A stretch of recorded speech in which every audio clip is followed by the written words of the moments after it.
എറണാകുളം ജില്ലയിൽ കണയന്നൂർ താലൂക്കിൽ ചോറ്റാനിക്കരയിലുള്ള പ്രസിദ്ധമായ ഒരു തീർത്ഥാടന കേന്ദ്രമാണ് ചോറ്റാനിക്കര ശ്രീ ഭഗവതി ക്ഷേത്രം.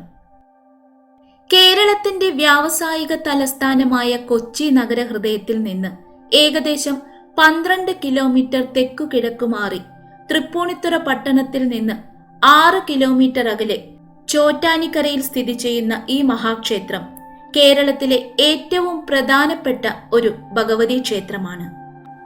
ജഗദീശ്വരിയായ ആദിപരാശക്തിയാണ് ഈ ക്ഷേത്രത്തിലെ മുഖ്യപ്രതിഷ്ഠ. ചോറ്റാനിക്കര അമ്മ എന്നറിയപ്പെടുന്ന ഭഗവതിയെ മഹാലക്ഷ്മി ഭാവത്തിൽ മഹാവിഷ്ണുവിനോടൊപ്പമാണ് പ്രതിഷ്ഠിച്ചിരിക്കുന്നത്. അതിനാൽ തന്നെ ലക്ഷ്മി നാരായണ സങ്കല്പത്തിന് ഇവിടെ പ്രത്യേക പ്രാധാന്യം വരുന്നു. കൂടാതെ ഭദ്രകാളി സങ്കല്പത്തിലുള്ള മറ്റൊരു ക്ഷേത്രവും ഇവിടെയുണ്ട്. പ്രധാന ക്ഷേത്രത്തിന് താഴെ സ്ഥിതി ചെയ്യുന്ന ഇത് തന്മൂലം കീഴ്ക്കാവ് എന്നറിയപ്പെടുന്നു. ഭഗവതിക്കും മഹാവിഷ്ണുവിനും ഭദ്രകാളിക്കും തുല്യ പ്രാധാന്യമാണ് ഈ ക്ഷേത്രത്തിലുള്ളത്. ഇക്കാരണത്താലാണ് അമ്മേ നാരായണ, ദേവി നാരായണ, ലക്ഷ്മി നാരായണ, ഭദ്രേ നാരായണ എന്ന പ്രസിദ്ധമായ നാമങ്ങൾ ഇവിടെ ഉടലെടുത്തത്. 3 പ്രധാന ഭാവങ്ങളിലാണ് ഈ ക്ഷേത്രത്തിൽ ഭഗവതിയെ പ്രധാനമായും ആരാധിക്കുക. അതിനാൽ 3 രീതിയിലുള്ള അലങ്കാരവും 3 രീതിയിലുള്ള പ്രത്യേക പൂജയും ഇവിടത്തെ പ്രത്യേകതയാണ്. വെള്ള വസ്ത്രത്തിൽ പൊതിഞ്ഞ് വിദ്യാസ്വരൂപിണിയായ മഹാസരസ്വതിയായി അഥവാ കൊല്ലൂർ മൂകാംബികയായി പ്രഭാതത്തിലും, ചുവന്ന വസ്ത്രത്തിൽ പൊതിഞ്ഞ് ശ്രീ ഭദ്രകാളിയായി ഉച്ചയ്ക്കും, നീലവസ്ത്രത്തിൽ അലങ്കരിച്ച് ദുർഗാ പരമേശ്വരിയായി വൈകുന്നേരവും ആരാധിക്കുന്നു. കൂടാതെ സമ്പത്തിന്റെ ഭഗവതിയായ മഹാലക്ഷ്മിയായും ക്ഷേത്രത്തിൽ ശിവസാന്നിധ്യവും ഉള്ളതിനാൽ പാർവതിയായും സങ്കല്പിക്കുന്നുണ്ട്. ഇങ്ങനെ ഭഗവതിയുടെ പ്രധാനപ്പെട്ട 5 ഭാവങ്ങളിൽ ആരാധിക്കപ്പെടുന്നതിനാൽ ചോറ്റാനിക്കരയമ്മയെ രാജരാജേശ്വരി അഥവാ ആദിപരാശക്തി ഭാവത്തിലാണ് സങ്കല്പിക്കുന്നത്. മാനസിക രോഗങ്ങളും സ്വഭാവ ദൂഷ്യങ്ങളും തീരാത്ത ദുഃഖങ്ങളും ചോറ്റാനിക്കരയമ്മ പരിഹരിക്കും എന്നാണ് വിശ്വാസം. തന്മൂലം ദുരിതമനുഭവിക്കുന്ന നിരവധി ഭക്തർ ഇവിടെ ഭജനം പാർക്കാൻ എത്താറുണ്ട്. പുരാതന കേരളത്തിലെ 108 ദുർഗാക്ഷേത്രങ്ങളിൽ ഒന്നാണ് ചോറ്റാനിക്കര. ശബരിമലയും ഗുരുവായൂരും ആറ്റുകാലും കൊടുങ്ങല്ലൂരും കഴിഞ്ഞാൽ ഏറ്റവും അധികം ഭക്തർ ദർശനത്തിനെത്തുന്ന കേരളീയ ക്ഷേത്രവും ചോറ്റാനിക്കരയാണ്. ചോറ്റാനിക്കരയിൽ മേൽക്കാവ്, കീഴ്ക്കാവ് എന്നിങ്ങനെ 2 ക്ഷേത്രങ്ങളുണ്ട്. മേൽക്കാവാണ് പ്രധാന ക്ഷേത്രം. കീഴ്ക്കാവ് പ്രധാന ക്ഷേത്രത്തിന്റെ താഴെയായി സ്ഥിതി ചെയ്യുന്നു. ആദിപരാശക്തിയുടെ മറ്റൊരു ഭാവമായ ഭദ്രകാളിയാണ് കീഴ്ക്കാവിലമ്മ. ഇവിടെയാണ് ഗുരുതി പൂജ എന്ന പ്രസിദ്ധമായ വഴിപാട് നടത്താറുള്ളത്. കീഴ്ക്കാവിലേക്ക് പോകാനായി മേൽക്കാവിൽ നിന്ന് അനേകം പടികളുള്ള വഴിയുണ്ട്. ബ്രഹ്മാവ്, ശിവൻ, ഗണപതി, ധർമ്മശാസ്താവ്, സുബ്രഹ്മണ്യൻ, ഹനുമാൻ, ജ്യേഷ്ഠ ഭഗവതി, നാഗദൈവങ്ങൾ, ബ്രഹ്മരക്ഷസ് എന്നിവരാണ് ക്ഷേത്രത്തിലെ ഉപദേവതകൾ. ഇവരിൽ ശാസ്താവിന് ഈ ക്ഷേത്രത്തിൽ പ്രത്യേക പ്രാധാന്യം കൽപ്പിച്ചു കാണുന്നു. ഭഗവതിയുടെ അംഗരക്ഷകന്റെ ഭാവമാണ് ശാസ്താവിന് ഇവിടെ. അതിനാൽ ശബരിമല തീർത്ഥാടകർ ഇവിടെ ധാരാളമായി സന്ദർശിച്ചു കാണുന്നു. കുംഭമാസത്തിൽ രോഹിണി നാളിൽ കൊടിയേറി ഉത്രം നാളിൽ ആറാട്ടോടുകൂടി സമാപിക്കുന്ന 9 ദിവസത്തെ ഉത്സവവും ഇതിനിടയിൽ വരുന്ന മകം, പൂരം, തൊഴലുകളുമാണ് ക്ഷേത്രത്തിലെ പ്രധാന ആണ്ടുവിശേഷങ്ങൾ. കൂടാതെ കന്നിമാസത്തിലെ നവരാത്രി, വിദ്യാരംഭം, വൃശ്ചിക മാസത്തിലെ തൃക്കാർത്തിക എന്നിവ ഇവിടെ വിശേഷ ദിവസങ്ങളാണ്. ഇനി നമുക്ക് ജ്യോതി ആനയിച്ച കര ചോറ്റാനിക്കരയായി മാറിയ കഥ ഒന്ന് കേൾക്കാം. ചോറ്റാനിക്കര ക്ഷേത്രത്തിന്റെ ഐതിഹ്യം. വിദ്യാസമ്പന്നരുടെ നാടായ കേരളത്തിൽ വിദ്യാഭഗവതിയായ സരസ്വതിക്ക് ഒരു ക്ഷേത്രം പോലുമില്ലെന്നതിൽ അത്യധികം ദുഃഖിച്ച അദ്വൈത സിദ്ധാന്തത്തിന്റെ മുഖ്യ പ്രയോക്താവായിരുന്ന ആദിശങ്കരാചാര്യർ ദേവീപ്രീതിക്കായി കുടജാദ്രിയിൽ പോയി തപസ്സിരുന്നു. ഏറെ കാലത്തെ കഠിന തപസ്സിനൊടുവിൽ അദ്ദേഹത്തിന്റെ മുമ്പിൽ പ്രത്യക്ഷയായ സരസ്വതി ദേവിയോട് അദ്ദേഹം തന്റെ ആഗ്രഹം ഉണർത്തിച്ചു.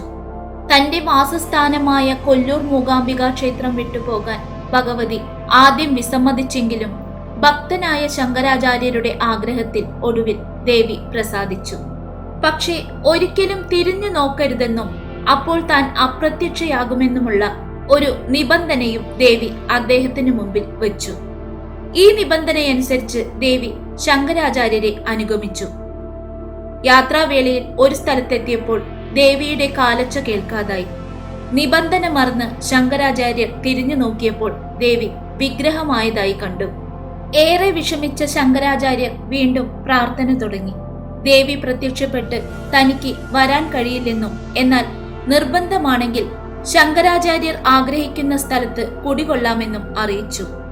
ദുഃഖിതനായ ശങ്കരാചാര്യർ തന്റെ നാട്ടിലെ ചോറ്റാനിക്കര ക്ഷേത്രത്തിൽ രാവിലെ നട തുറക്കുമ്പോൾ കുടികൊള്ളണമെന്നും അവിടെ നിർമാല്യവും ഉഷപൂജയും കഴിഞ്ഞേ കൊല്ലൂരിലെത്താൻ പാടുള്ളൂവെന്നും ദേവിയോട് അഭ്യർത്ഥിച്ചു.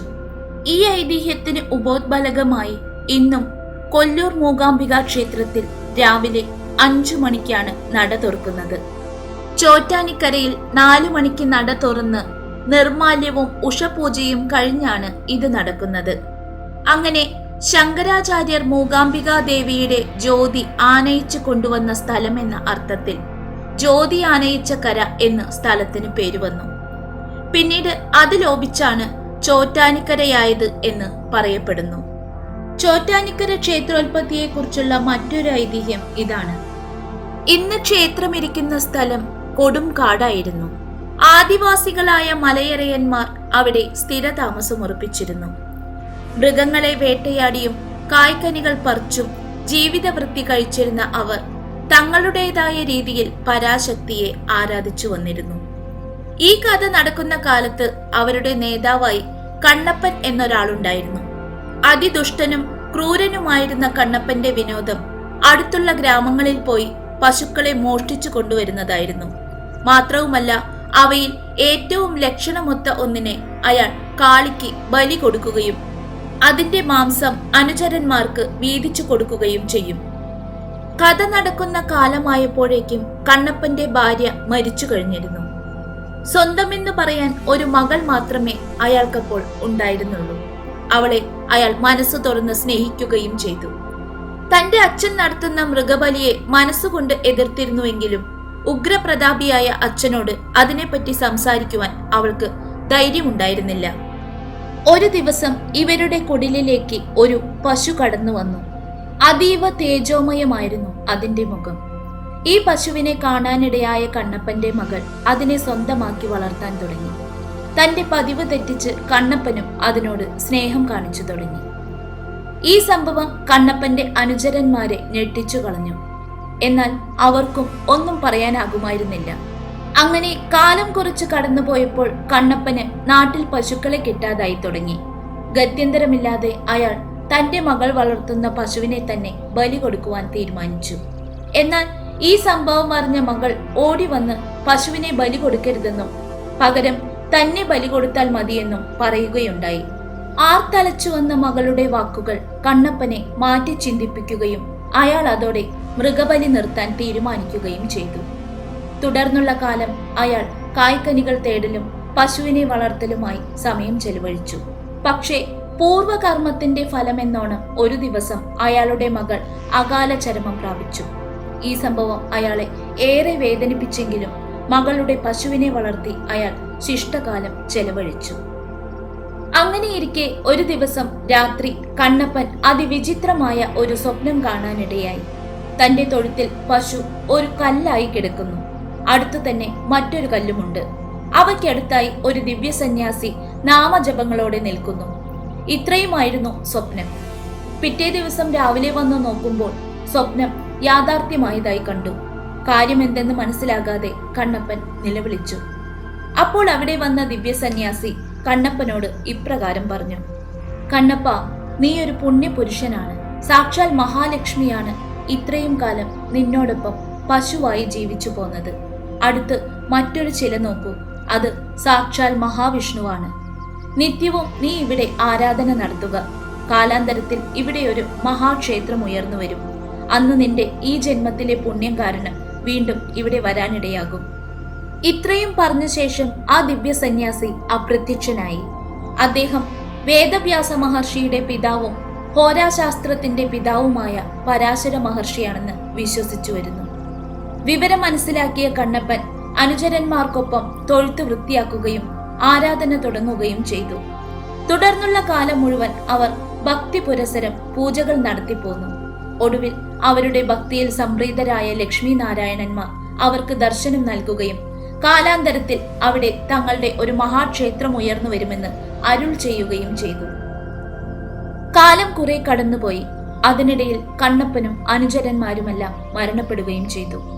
അവർ പൂജിച്ചിരുന്ന ലക്ഷ്മി നാരായണ ചൈതന്യം ആരുടെയും ശ്രദ്ധയിൽപ്പെടാതെ കാടുപിടിച്ചു കിടന്നു. അടുത്തുള്ള ഗ്രാമങ്ങളിൽ പുതിയ മനുഷ്യ വിഭാഗങ്ങൾ താമസമാക്കുകയും അവർ പുതിയ ജീവിതക്രമം ചിട്ടപ്പെടുത്തിയെടുക്കുകയും ചെയ്തു. അങ്ങനെയിരിക്കെ ഒരു ദിവസം ഇവിടെ പുല്ല് ചെത്താനായി കുറച്ച് പുലയ സ്ത്രീകൾ വന്നു. അവരുടെ സംഘത്തിലെ ഒരുവൾ തന്റെ അരിവാളിന് മൂർച്ച കൂട്ടാനായി അടുത്തുള്ള കല്ലിൽ ഉരച്ചു നോക്കിയപ്പോൾ അവിടെ രക്തപ്രവാഹമുണ്ടായി. ഈ കാഴ്ച കണ്ട് അവൾ ഭയന്നു നിലവിളിച്ചു. ഉടനെ തന്നെ സംഘത്തിലെ മറ്റുള്ളവർ അവിടുത്തെ നാട്ടുപ്രമാണിയും താന്ത്രികാചാര്യനുമായ എടാട്ട് നമ്പൂതിരിയെ ഈ വിവരം അറിയിച്ചു. അദ്ദേഹം ഉടനെ തന്നെ മറ്റു പ്രമാണിമാർക്കൊപ്പം എത്തി. ഒരു ജ്യോത്സ്യർ കൂടിയായിരുന്ന എടാട്ട് നമ്പൂതിരി പ്രശ്നം വെച്ചപ്പോൾ വർഷങ്ങൾക്ക് മുമ്പ് കണ്ണപ്പൻ പൂജിച്ചിരുന്ന അതേ ലക്ഷ്മി നാരായണ വിഗ്രഹങ്ങൾ തന്നെയാണ് അവയെന്ന് കണ്ടെത്തി. നമ്പൂതിരി ഉടനെ തന്നെ ചിരട്ടയിൽ നിവേദ്യം സമർപ്പിച്ചു. ഇതുമൂലം ഇന്നും രാവിലത്തെ നിവേദ്യം ചിരട്ടയിലാണ് നൽകുന്നത്. അങ്ങനെ പഞ്ചപ്രാകാരങ്ങളോട് കൂടിയ ഒരു മഹാക്ഷേത്രം അവിടെ ഉയർന്നു വന്നു. 9 ഇല്ലക്കാർ അത് സംയുക്തമായി അതിന്റെ നടത്തിപ്പ് ഏറ്റെടുത്തു. എടാട്ട് നമ്പൂതിരിയായിരുന്നു ശാന്തിക്കാരൻ. ആ ക്ഷേത്രമാണ് ഇന്ന് പ്രസിദ്ധമായ ചോറ്റാനിക്കര ശ്രീ ഭഗവതി ക്ഷേത്രം. ഇന്ന് ചോറ്റാനിക്കരയമ്മയുടെ ശ്രീകോവിൽ സ്ഥിതി ചെയ്യുന്ന സ്ഥലമായിരുന്നു കണ്ണപ്പന്റെ കുടിൽ നിന്നിരുന്ന സ്ഥലം. കണ്ണപ്പന്റെ തൊഴുത്ത് നിന്നിരുന്ന സ്ഥലമാണ് നാലമ്പലത്തിന് പുറത്ത് തെക്കുഭാഗത്ത് സ്ഥിതി ചെയ്യുന്ന പവിഴമല്ലിത്തറ. ആദ്യമായി ദേവി കുടികൊണ്ട ഭാഗമായതിനാൽ ഇവിടം ഇന്ന് ശ്രീമൂലസ്ഥാനം എന്ന പേരിൽ അറിയപ്പെടുന്നു. ഇവിടെ കുടികൊണ്ട വിഗ്രഹങ്ങൾ കാലാന്തരത്തിൽ വടക്കോട്ട് മാറുകയായിരുന്നു എന്നാണ് കഥ. കണ്ണപ്പന്റെ ഗുരുതിത്തറയായിരുന്നു ഇന്നത്തെ കീഴ്ക്കാവ് ക്ഷേത്രം. ഈ ഒരു സങ്കല്പം കൂടി വെച്ചാണ് ഇവിടെ ഗുരുതി പൂജ നടത്തിവരുന്നത്. ചോറ്റാനിക്കര ക്ഷേത്രത്തിലെ ഏറ്റവും പ്രധാനപ്പെട്ട ആട്ടവിശേഷമാണ് കുംഭമാസത്തിലെ മകം നക്ഷത്രവും പൗർണമിയും കൂടിയ ദിവസം നടക്കുന്ന മകം തൊഴൽ. ഈ ചടങ്ങ് തുടങ്ങാൻ കാരണമായ ഒരു കഥയുണ്ട്. ഇതേ കഥ തന്നെയാണ് ക്ഷേത്രത്തിന്റെ കിഴക്കുഭാഗത്ത് താഴ്ചയിൽ കാണപ്പെടുന്ന കീഴ്ക്കാവ് ക്ഷേത്രത്തിന്റെ ഉത്ഭവത്തിനും കാരണം. അത് ഇങ്ങനെയാണ്. ഒരിക്കൽ പരമഭാഗവതനായ വില്ലുമംഗലം സ്വാമിയാർ ഈ ക്ഷേത്രത്തിലെ പ്രതിഷ്ഠയുടെ മാഹാത്മ്യം കേട്ടറിഞ്ഞ് ഇവിടെ വരാനിടയായി. കുംഭമാസത്തിൽ മകം നക്ഷത്രവും പൗർണമിയും കൂടിയ ദിവസമാണ് അദ്ദേഹം ചോറ്റാനിക്കരയിലെത്തിയത്. ക്ഷേത്ര ദർശനത്തിന് മുന്നോടിയായി അദ്ദേഹം ക്ഷേത്രക്കുളത്തിൽ കുളിക്കാനിറങ്ങിയ സമയത്ത് കാലിൽ എന്തോ തടയുന്നത് അദ്ദേഹത്തിന്റെ ശ്രദ്ധയിൽപ്പെട്ടു. അദ്ദേഹം അത് എടുത്തു നോക്കിയപ്പോൾ അതൊരു കാളി വിഗ്രഹമാണെന്ന് മനസ്സിലായി. തുടർന്ന് അദ്ദേഹവും ശിഷ്യഗണങ്ങളും കൂടി വിഗ്രഹം കുളത്തിന്റെ കിഴക്കേ കരയിൽ പടിഞ്ഞാറോട്ട് ദർശനമായി പ്രതിഷ്ഠിച്ചു. അങ്ങനെയാണ് കീഴ്ക്കാവ് ഭദ്രകാളി ക്ഷേത്രം പിറവിയെടുത്തത്. ഐതിഹ്യമനുസരിച്ച് വില്ലുമംഗലം സ്വാമിയാർ കണ്ണപ്പന്റെ പുനർജന്മമാണ്. അദ്ദേഹത്തിന്റെ ശിഷ്യഗണങ്ങൾ കണ്ണപ്പന്റെ അനുചരന്മാരുടെയും മുജ്ജന്മത്തിലെ പുണ്യമാണത്രേ അവരെ ഇവിടെ എത്തിച്ചത്. തുടർന്ന് മേൽക്കാവിലേക്ക് നോക്കിയ സ്വാമിയാർ കണ്ടത് അത്ഭുതകരമായ ഒരു ദൃശ്യമാണ്. സാക്ഷാൽ ആദിപരാശക്തിയായ ചോറ്റാനിക്കരയമ്മ ശ്രീനാരായണ സമേതയായി പ്രത്യക്ഷപ്പെട്ടിരിക്കുന്നു. സ്വാമിയാർ ദേവീപാദങ്ങളിൽ വീണ് നമസ്കരിച്ചു.